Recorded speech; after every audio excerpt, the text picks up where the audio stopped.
So yeah, no, I think that's neat. Now, if someone who's listening or one of our travel brats wanted to start a version of off-grid living for themselves, where in the world would they start? Yeah, that's a great question. There are a lot of resources out there online.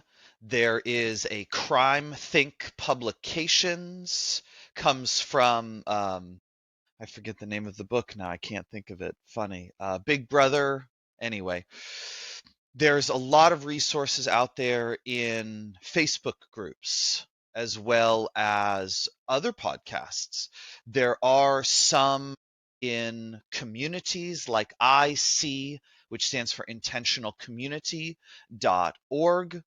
There's also warmshowers.org for bicycle travelers. I've got a bunch of this stuff linked on my link tree. So if you go to my website, thecycleofkindness.com, there's links to all of this kind of stuff through my link tree.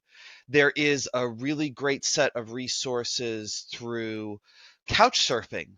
Even though the community has changed to a for profit network, it's still a really great resource for living off the grid. Costs, I think, $25 a year, although the Wow. community is not what it once was. It really has changed.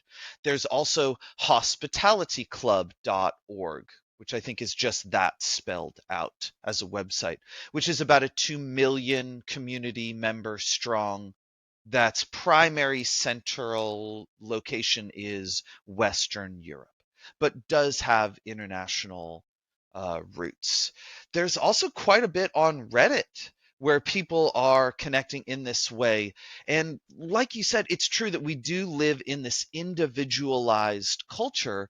And fortunately, the internet is bridging that community gap that people are often experiencing in urban or suburban areas. Because we used to live in communities of less than 150 people. Right. Research has shown that's about how many people we can really remember.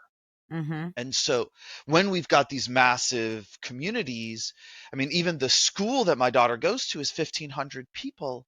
And so you can't remember everyone. You can't have these deep, emotionally connected relationships with everyone.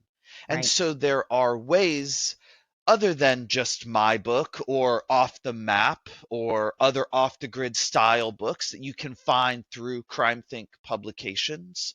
There's a lot of people out there that are doing things. It's now called bike packing.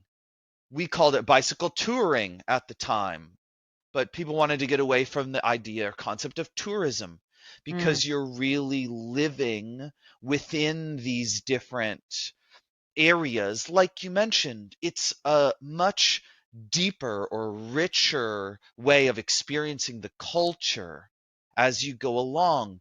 Traveling at a slower pace allows you to have a greater breadth of connection. right. And so we can include some things in the links in the notes for this podcast for all of your wonderful listeners.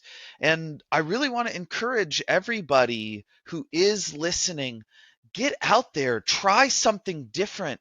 Growth happens outside of your comfort zone. There's so many incredible, different, and unique ways to travel that are really worth pursuing. Definitely. I love this.